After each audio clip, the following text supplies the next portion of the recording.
What is assessment theory? Assessment is a continuous planned process of identifying, gathering and interpreting information about the performance of learners and may take various forms.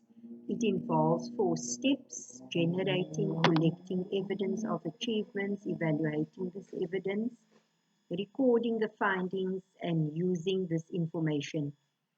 So this information is particularly used to understand and thereby assist the learner's development in order to improve the process of learning and teaching.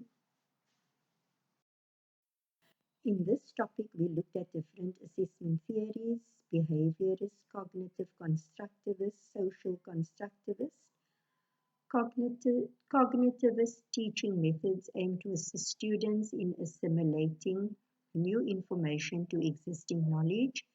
Piaget's theory of constructivist learning has had a wide-ranging impact on learning theories and teaching methods in education. I think this is the most suited way to approach assessment of learners. Students in the constructivist classroom ideally become expert learners because it is learner-centered. It relies heavily on collaboration among students' work and many hands-on activities. Also touching on different types of assessments and when and how to use each one. The difference between assessment and evaluation, which is completely different. Types of assessment. This topic covered various types of assessments, when assessments are to be administered and how assessment benefits learners. I think all these assessments are of utmost importance to measure students' learning and their achievements at the end of an instructional period. It provides a summary of the students' learning and development. When learners are exposed to formal assessment, it gives teachers insight to the strengths and weaknesses of the learners. The teacher can then determine if the learner needs intervention. It makes it easier for the teacher to see how learners are progressing in a particular area. In my grade art class, I do lots of informal assessments as these learners learn through play. So basically, learners are exposed to practical demonstrations, and at the end of each term, they will now be engaged in a formal assessment. Reliability and validity. Reliability is the degree of which an assessment tool produces stable and consistent results. Validity refers to how well a test measures.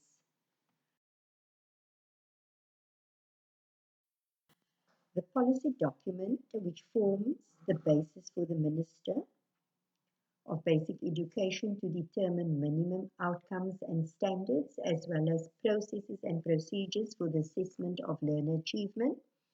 This topic covered the planning of assessments and how the policy documents guide assessments.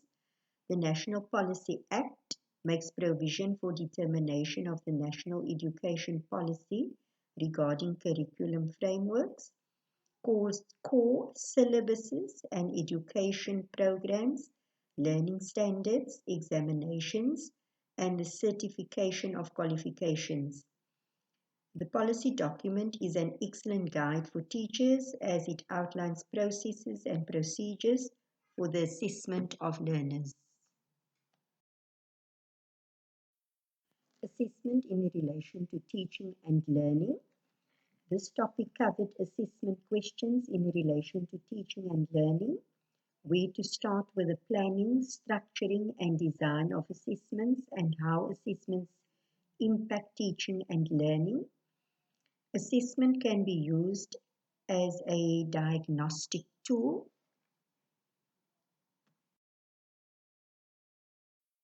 This topic covered the importance of recording and communicating assessment results, why we record results, how we record assessment results, why we communicate assessment results, and how best to communicate assessment results.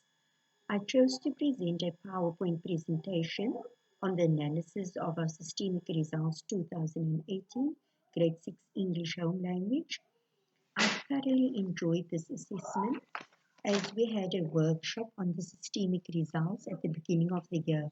It was really interesting getting all the information and putting it together. I personally feel from my PowerPoint presentation, teachers will have a good understanding of my demonstration on the systemic results.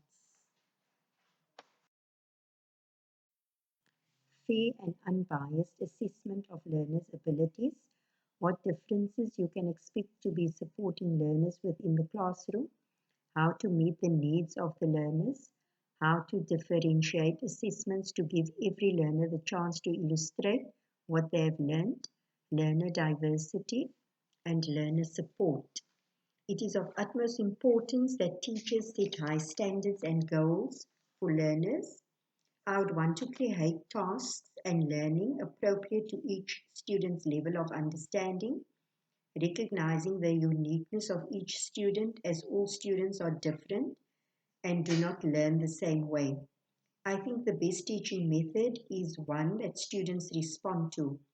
I would adjust my strategies in order for my students to learn whatever I am presenting.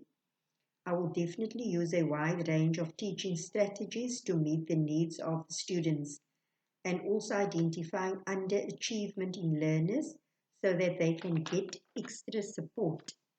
One of the best ways to foster an inclusive environment in the classroom is by understanding each student's strengths and weaknesses and not forgetting the learning style of each student in the classroom. Self-assessment, assessment of the learners and the assessment of teaching. What is self-assessment? How best to assess learners, how we assess teaching programs, reflecting on learning. This topic covered understanding of self-assessment, assessment of the learner, and assessment of teaching programs. I've gained so much knowledge on assessments while working through guided readings and examples, and the videos just topped it all off. It was very informative and very interesting. Self-assessment is a valuable tool. Through self-assessment, students can identify their own skill gaps, set realistic goals, see where to focus their learning, revise their work, and they can also track their own progress.